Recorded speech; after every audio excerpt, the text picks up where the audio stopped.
Boa noite a todos, é um prazer muito grande estar de volta aqui comandando mais essa live que é promovido pelo Instituto de Ensino e Pesquisa do Hospital da Bahia e que tem na sua promoção o Instituto de Ensino e Pesquisa do Hospital da Bahia, que é dirigido pela doutora Mariana Andrade. Essa live tem por objetivo, promover a informação qualificada na oportunidade em que convidamos professores, formadores de opinião de grandes instituições nacionais e internacionais. E com isso nós procuramos, com essas informações qualificadas, levar a todos vocês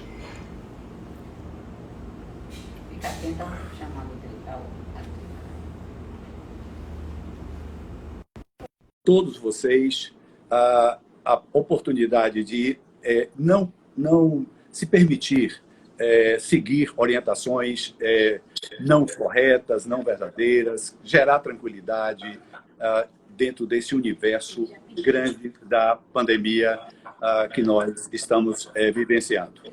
Nós hoje temos como convidado uma pessoa muito especial, conhecida de todo o Brasil. E meu nome é Jadelson Andrade, eu sou superintendente do Hospital da Bahia, eu sou diretor de cardiologia do hospital, membro titular da Academia de Medicina da Bahia e ex-presidente da Sociedade Brasileira de Cardiologia.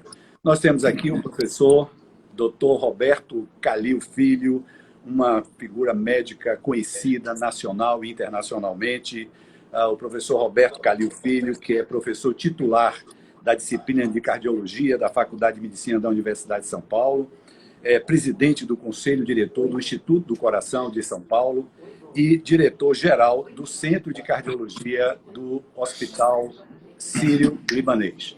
Professor Calil, Roberto Calil, é um prazer, um privilégio muito grande estar aqui com você, participando dessa live. Queria aproveitar a oportunidade para, em meu nome, em nome do Instituto de Ensino e Pesquisa do Hospital da Bahia, lhe agradecer a disponibilidade com essa agenda tão apertada, com tantas atividades que você tem em São Paulo, você poder nos atender e estar disponível aqui para participar dessa atividade. Muito obrigado, Calil, e suas considerações iniciais. Eu que agradeço, muita honra estar com você aqui, com Mariana, e estou à disposição. Ok. Calil, a ideia da nossa live hoje é aprender um pouco com a sua experiência na linha de frente desta pandemia. Você é diretor do Serviço de Cardiologia do Hospital Sírio-Libanês, uma referência na assistência hospitalar privada no país. Da mesma forma, você é presidente do Conselho Diretor do Instituto do Coração de São Paulo, uma referência na assistência pública no país. Em sendo assim, você está dentro do epicentro da pandemia Covid-19 no Brasil, que é a cidade de São Paulo. Eu gostaria que você nos dissesse inicialmente como que as duas instituições, tanto o Sírio-Libanês, uma instituição de assistência hospitalar privada, e o ICOR, uma assistência pública, como é que essas instituições se prepararam para o enfrentamento da Covid desde o seu início até o momento que nós estamos vivendo? Bom, o Sírio, você sabe, as instituições privadas foram as primeiras a receber os pacientes com Covid. É uma doença que veio de fora aí do país. Então, a classe alta, na verdade, foi média alta, foi mais acometida. E, obviamente, o Hospital Sírio-Libanês, como uma das retaguardas desses atendimentos, nós tivemos vários casos, logo no começo dessa pandemia, né? Tivemos dezenas, centenas de casos do Covid. O hospital, na rede pública, o Hospital das Clínicas, nós temos o complexo em que o Instituto do Coração faz parte, são vários institutos, e tem o chamado Instituto Central. Então, a ideia foi deixar o Instituto Central com 900 leitos, quer dizer, um hospital de quase 1.000 leitos, só para Covid. E os pacientes, as várias especialidades que tem no Instituto Central, reumatologia, gastro, nefrologia, esses pacientes foram deslocados para os outros institutos, inclusive o INCOR, que recebeu pacientes renais, pacientes gástricos, pacientes neurológicos, para deixar no Instituto Central com uma retaguarda bastante importante para tratar o Covid, com quase 300 leitos de UTI, né? Então, nós nos preparamos bastante bem para isso. Então, primeiro nós tivemos, quer dizer, um aumento do número de pacientes no Hospital Libanês, né? No Hospital Libanês, que nós mais ou menos tratamos 700 pacientes até agora, ou mais, se não me engano o número, e no Hospital das Clínicas foram milhares de pacientes tratados, né? Nós tivemos há pouco a milésima alta, né? Uns 20 dias atrás. Então, com isso, tanto no setor público, onde eu trabalho, como no setor privado, nos preparamos dentro do possível para essa guerra, né? Claro que a situação do Hospital das Clínicas é mais difícil, uma situação mais sobrecarregada. Chegou a um ponto, Jadelso, que o Hospital das Clínicas recebia uma média de 150 pedidos de pacientes entubados por dia, né?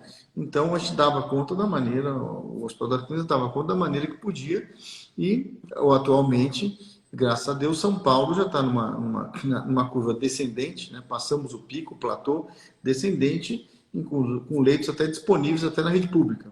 Então, uma situação em São Paulo bem mais tranquila, tanto na rede privada como na rede pública, a ponto que a flexibilização aumenta a cada semana. Então, tivemos os restaurantes abertos, shoppings abertos, semana que vem parques e academias, quer dizer. Então, São Paulo, realmente, São Paulo capital, está numa situação bastante tranquila. Agora, no começo foi difícil, porque é o inesperado, uma doença, apesar de que nós estamos acostumados a tratar o H1N1, o influenza, mas uma doença completamente nova. Eu costumo dizer que tem dois tipos de coronavírus. Um, que o paciente está fora do hospital e o outro está dentro do hospital. Quer dizer, 95%, quer dizer, 80% são assintomáticos, 15% são aquelas pessoas que se trataram em casa, mas os 5% mais graves, eles são hospitalizados. Então, tem duas doenças completamente diferentes, com agressões completamente diferentes. Perfeito. Então, você nos diz que, nesse momento, dentro da realidade de São Paulo, a pressão, tanto sobre a rede privada quanto a rede pública, na busca de internação hospitalar, sobretudo de pacientes que necessitam de terapia intensiva, pacientes graves ou muito graves, isso tem se reduzido, isso tem sido está num patamar melhor do que, por exemplo, há 15 dias atrás. Não, substancialmente.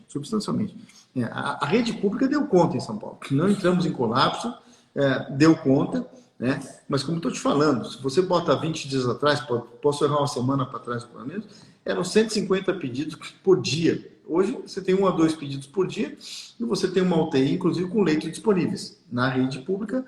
Na rede privada, no Hospital Sírio-Libanês, nós temos muitos pacientes internados, mas sem dúvida reduziu substancialmente em relação a um mês atrás, a 15 dias atrás. Eu creio que essa é uma notícia positiva, muito boa, né, para todos que estão nos acompanhando. Roberto, em relação às instituições, as instituições hospitalares, as grandes instituições, elas tiveram que conviver com dois tipos de hospitais. O hospital que atendia o paciente não Covid, com diversas outras doenças que não estavam infectados, e os doentes infectados.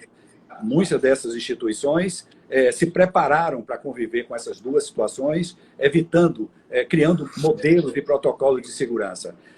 No caso específico do Sírio-Libanês, esses protocolos criados, eles passaram por testagem compulsória? Como que se deu esses protocolos de proteção aos pacientes, proteção aos colaboradores, médicos e todo o pessoal da área de saúde? Muito antes do vírus chegar aqui, a gente sabia que ia chegar no Brasil, né? Os protocolos foram criados, protocolos de proteção, como você disse. As alas Covid, tanto as UTIs, uma semi-intensiva, como os apartamentos, foram completamente isolados do resto do hospital, né? Então, com fluxo próprio. Então, o paciente chegava com sintoma respiratório. Se você chegar hoje no Sírio-Libanês com sintoma respiratório, o que vai acontecer? Ele vai para um fluxo completamente diferente, é jogado com outro bloco, encaminhado com outro bloco, né? E simplesmente as condutas foram completamente separadas, né? Nós tivemos, como qualquer hospital, teve de uma maneira geral, pacientes não Covid, o número de internações caiu bastante, né? Porque as pessoas, elas, obviamente, as cirurgias, internações de rotina canceladas ou adiadas, né? E, infelizmente, as emergências em casa com pessoas com doença cardiovascular se negavam a vir para o hospital. Isso foi uma tragédia, porque o número de óbitos em casa foi infinitamente maior do que Covid, se você colocar, né? Então, um problema sério que aconteceu de saúde pública no mundo inteiro, né? Você sabe, nós tivemos um aumento do número de óbitos em casa nessa época muito maior que o ano passado. Então, mas de novo, o hospital tem fluxo próprio para as duas coisas. Agora, as coisas estão voltando ao normal, evidentemente, os pacientes não Covid, não contaminados com outras doenças, voltaram a fazer seus tratamentos, que não deviam ter parado, mas está bom, pelo medo pararam, agora volta a uma rotina. Mas mesmo assim, nós temos fluxo próprio para o paciente com suspeita de Covid, ele vai para um canto, o paciente com Covid vai para outro, e o paciente que ele está livre do vírus, ele vai para outro. Então, são 3 fluxos completamente diferentes no hospital, tanto para fazer exames como para internação. Perfeito. A medicina mundial, na verdade, como você citou, ela foi surpreendida.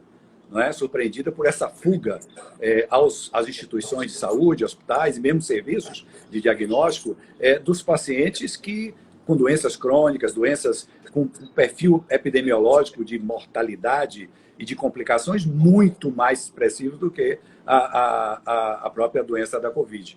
E esses pacientes sumiram. De repente, mesmo nos pacientes de doenças cardiovasculares, como o AVC, o infarto, eles simplesmente sumiram das emergências, sumiram dos laboratórios de hemodinâmica, dos consultórios médicos, e isso aumentou, como você citou, efetivamente o número de pacientes que passaram a morrer em casa.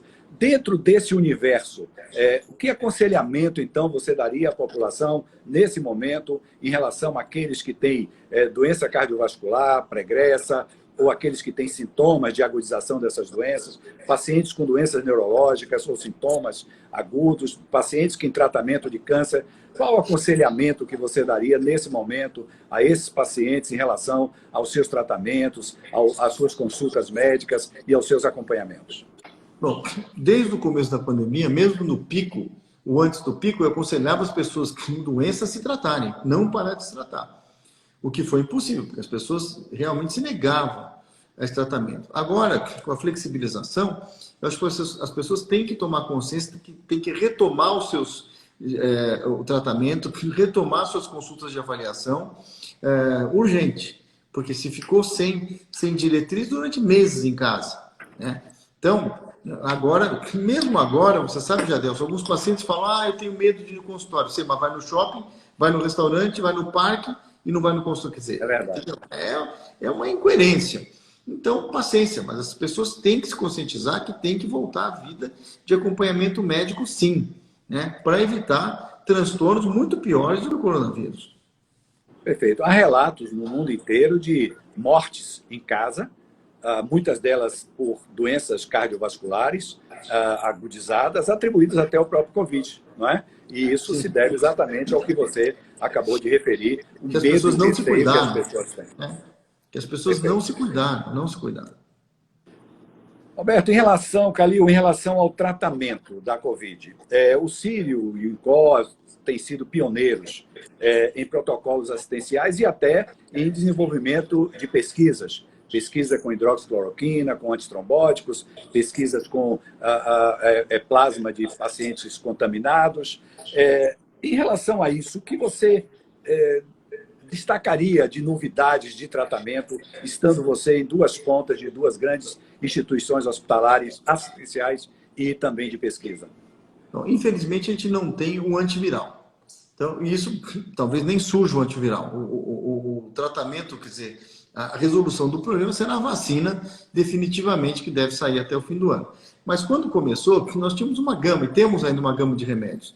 Então, você usava hidroxicloroquina, você usava o corticoide, você usava a anticoagulação, os antibióticos, cada caso um caso, né? E, óbvio, em 3 meses, vários trabalhos científicos saíram fortalecendo um ou outro tipo de tratamento, né? Mas não há um remédio, é uma gama, dependendo da situação do paciente. Os pacientes menos graves, eles ficam em casa tomando remédio via oral, óbvio. Os pacientes mais graves, hospitalizados, né? Mas, de novo, tomando antibióticos, anticoagulantes. Por exemplo, nós temos bastante experiência com a transfusão de plasma, com excelentes resultados, né? Nós estamos em estudo científico, não tem os dados definitivos, fazendo parte desses protocolos, mas aparentemente a transfusão de plasma em alguns pacientes foi muito bem, né? Outros imunomoduladores que reduzem o processo inflamatório, então uma gama de remédios nós usamos para isso e foi, de uma maneira ou de outra, um aprendizado, né? E hoje nós sabemos lidar muito bem com essas infecções por vírus e com as consequências, porque esse vírus ele atinge de várias maneiras, como você sabe. Primeiro causando trombose, ora com infecção pulmonar, ora com inflamação das artérias, causando mais infarto e mais acidente vascular cerebral. Ele agride de várias maneiras, né? E hoje nós sabemos que lidar com isso. Não é que é uma novidade, porque as viroses, de uma maneira geral, elas têm o mesmo tipo de funcionamento. Mas esse vírus em especial, como você falou, pegou todo mundo de surpresa, né? Inclusive no tratamento. Perfeito.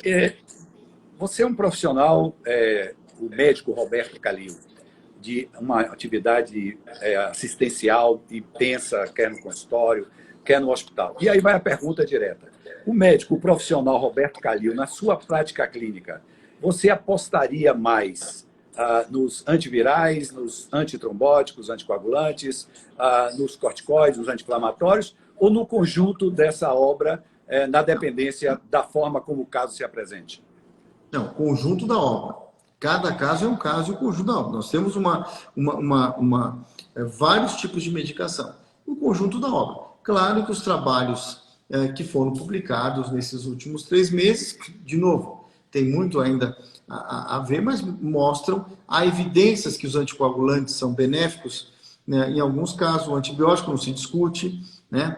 A hidroxicloroquina, alguns estudos não mostraram benefício, mas vários colegas usam, e veja, não está descartado, né? Tem a ivermectina, por exemplo, que muita gente usa, nós não usamos aqui por causa das questões de protocolo, mas muita gente usa. Então, assim, mas de prático, de uma coisa mais sólida, nós temos os corticoides, nós temos antibióticos, nós temos os anticoagulantes, né? Além de oxigenoterapia, para pacientes mais graves, obviamente, entubados, um bom recurso de UTI, até a ponto do ECMO, né, que é aquele circulador que substitui praticamente o pulmão. Quer dizer, é um tratamento aí de alta tecnologia nos pacientes mais graves, né? Então, da onde que fica? Atualmente a rotina nossa é anticoagulação, antibiótico e corticoide, né? Nós médicos, Kallil, que estamos na ponta do tratamento e acompanhando, e você que está, além de estar na ponta, também convive com as instituições hospitalares de referência no Brasil, tem uma pergunta que vem a todo momento e que eu respondo diariamente em relação ao Brasil inteiro, se pergunta isso, e eu tenho uma posição, mas queria ouvir a sua. A profilaxia, para nós, é a que está posta, é a que nós aprendemos a conhecer. A máscara, é lavar as mãos, é o isolamento, o distanciamento social, não é? E a expectativa da chegada o mais precoce possível de uma vacina eficaz.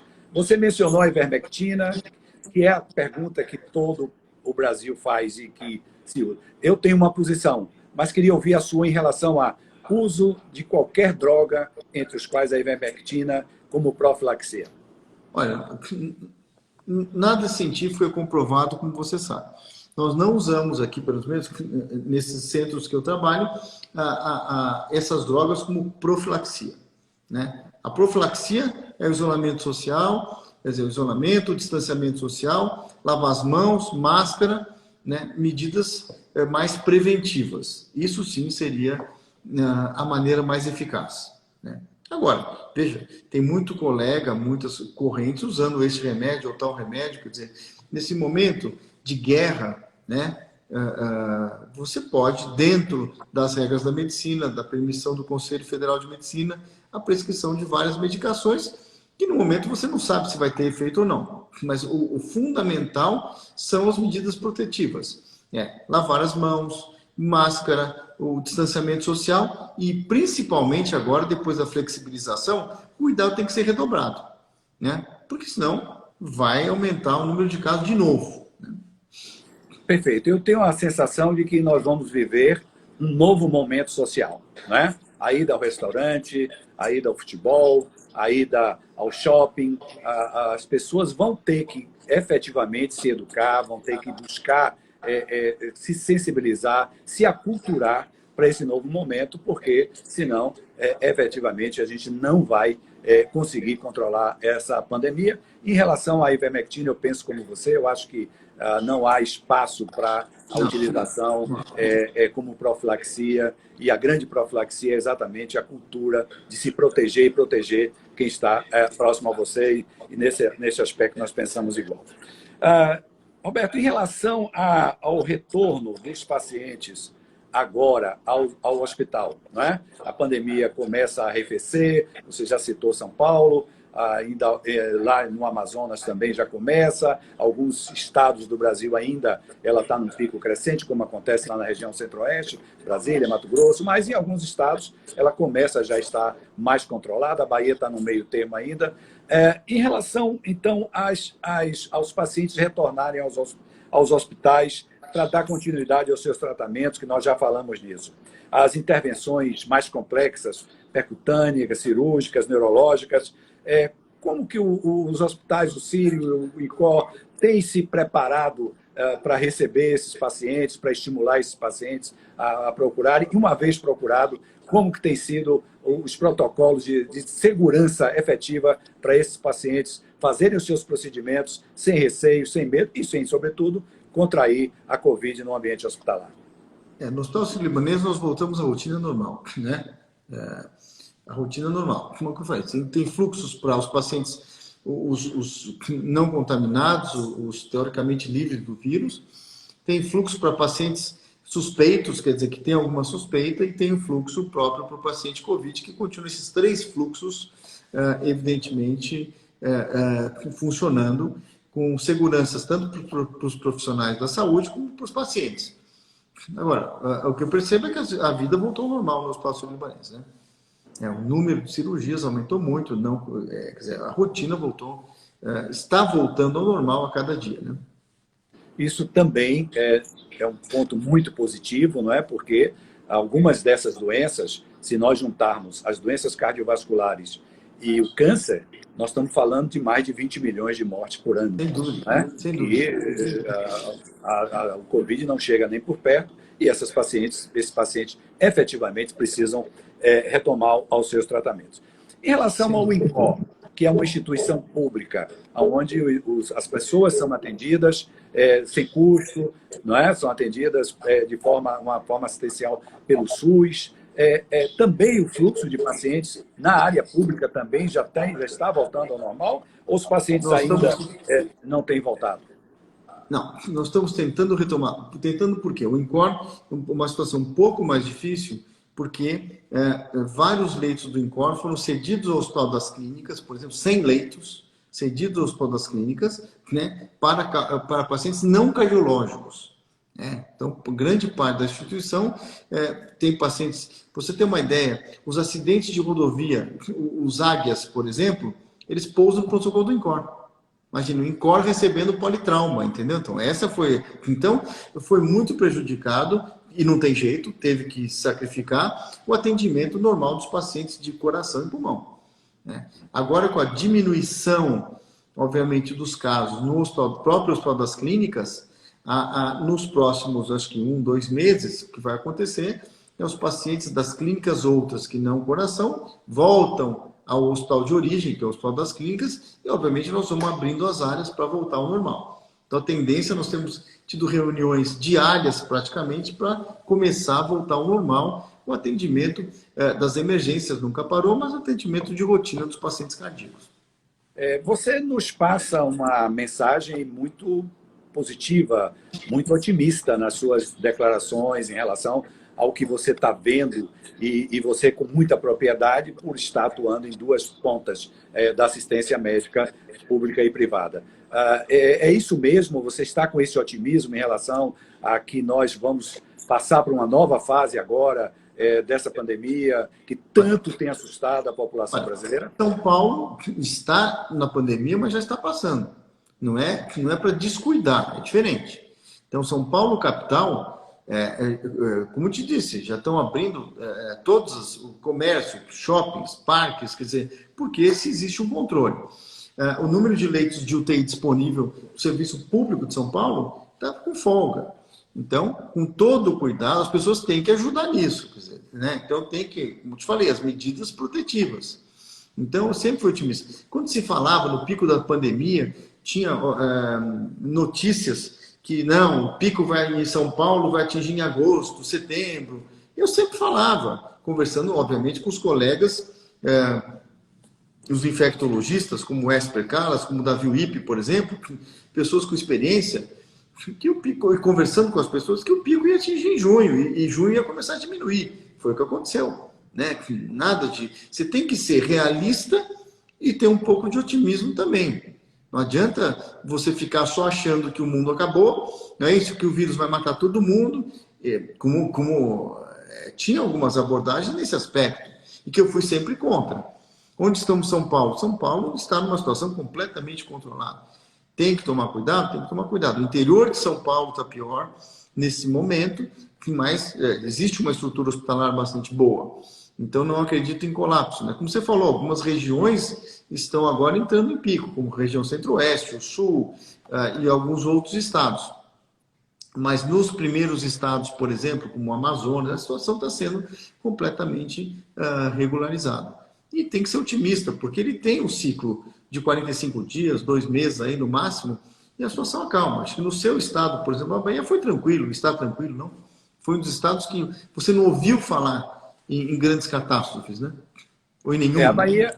A Bahia houve uma ação muito positiva da prefeitura e do estado e não houve, digamos, também colapso da assistência. Né? Até aqui, os leitos criados, os hospitais de campanha, as estruturas criadas para assistência à Covid após a pandemia têm possibilitado e têm permitido. As ações também de busca de identificar as cidades do interior, identificar na cidade de Salvador os bairros que estão com maior fluxo de pacientes infectados, e isso tem sido positivo no sentido de manter o atendimento e não permitir colapsar as estruturas. Nós estamos agora num processo de buscar reabrir progressivamente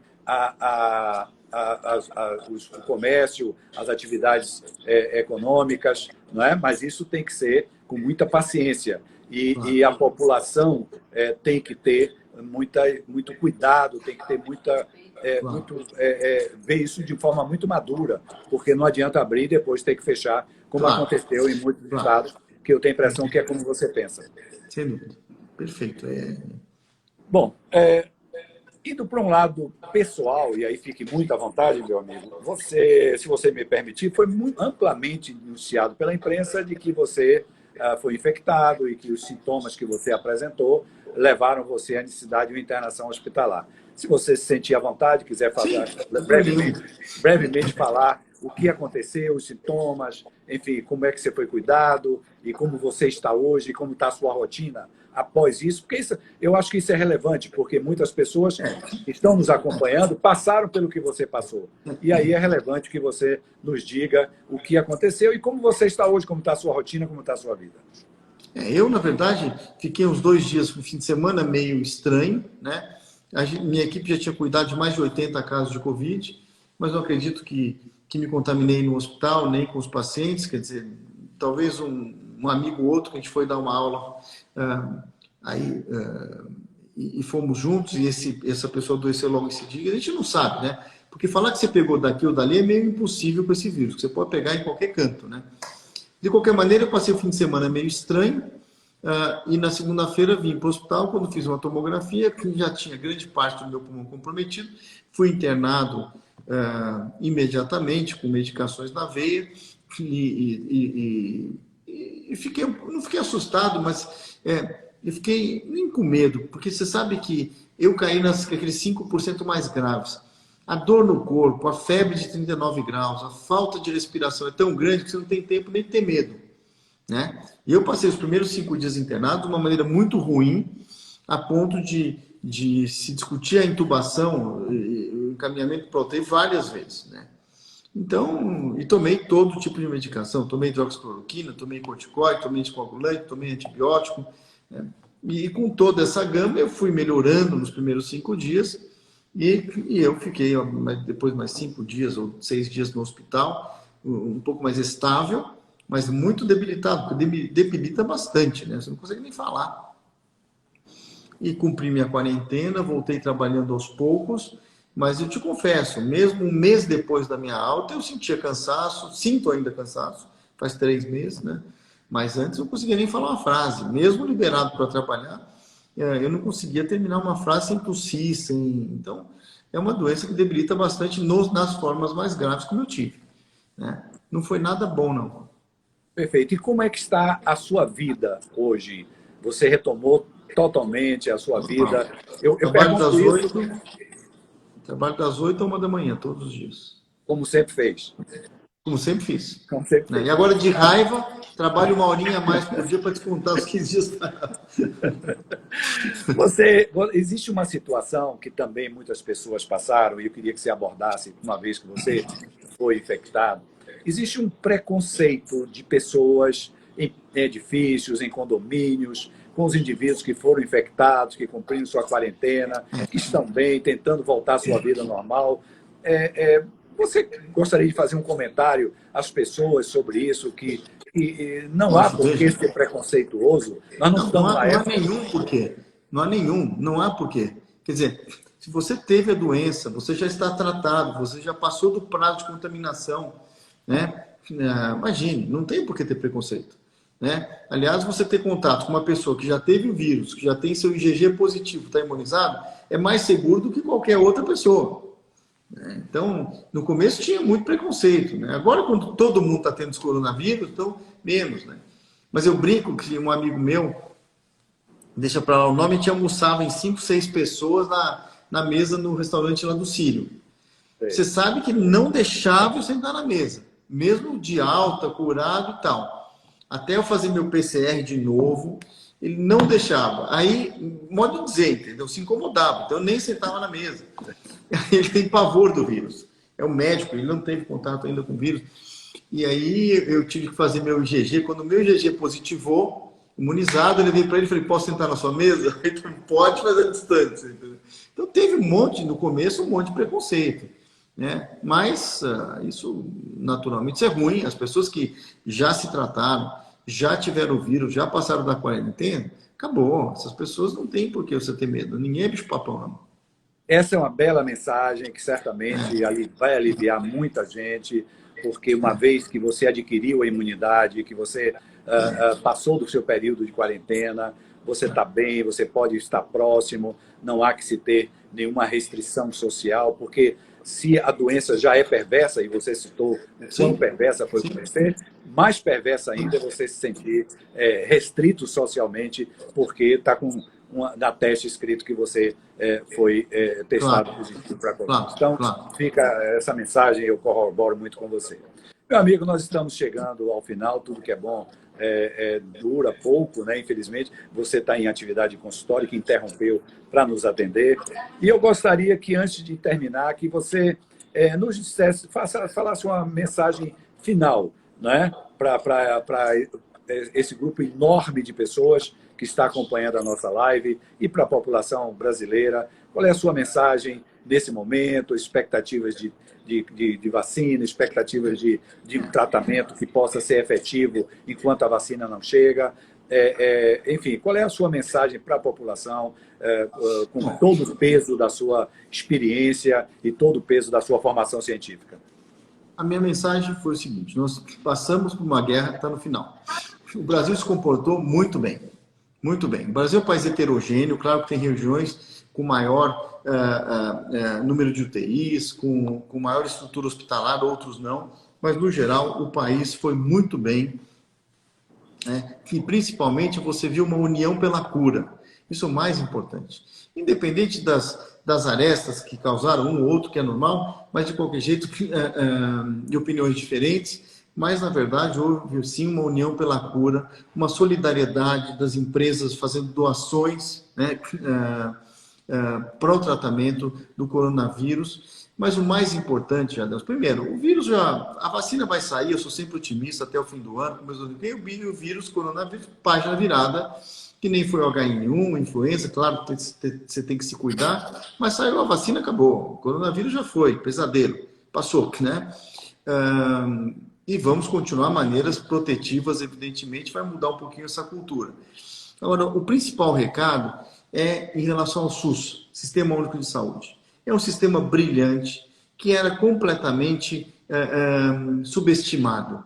O SUS foi o responsável por salvar milhões e milhões de vidas nessa guerra. E quando você, por exemplo, falava em SUS, trata no SUS, sempre uma carinha feia, o nariz torce. Não.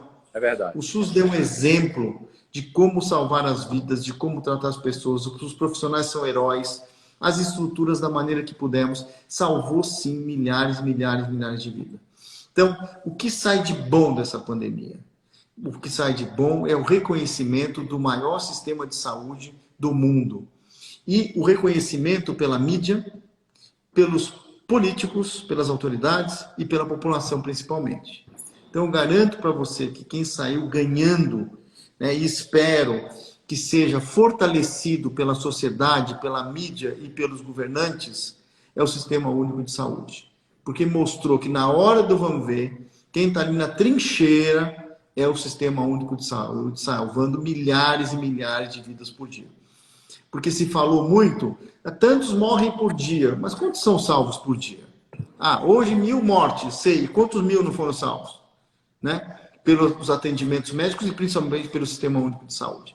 Então, essa é a principal mensagem. O Brasil sai vitorioso, sim, tá certo? Se você... mas a Itália teve 1000 mortes por dia e o Brasil também. Olha a população da Itália ou do Brasil, pelo amor de Deus. Né? Claro que está sendo uma catástrofe, claro que foi uma catástrofe. Não só no Brasil, no mundo inteiro.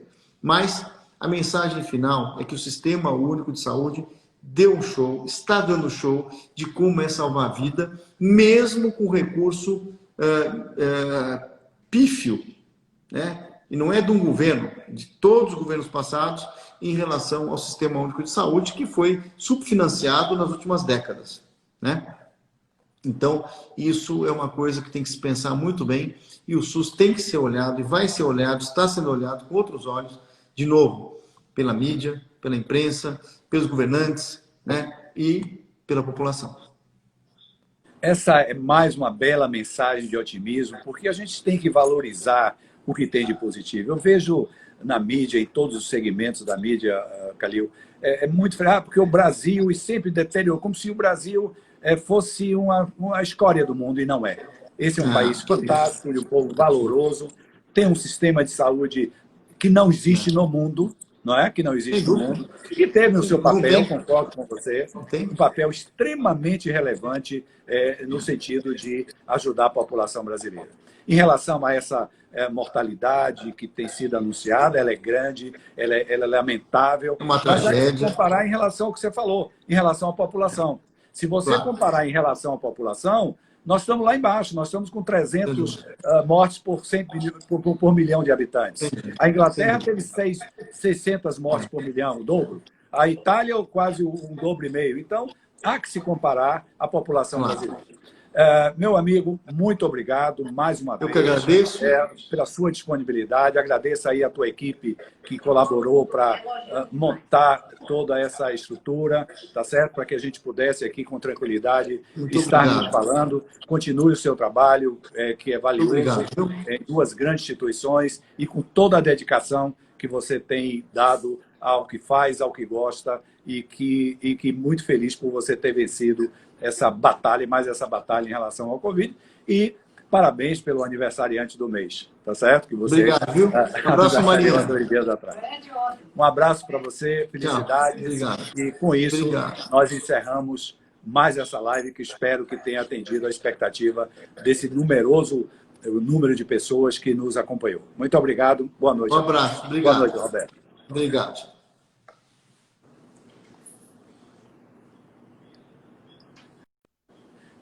Daninha, encerrar agora.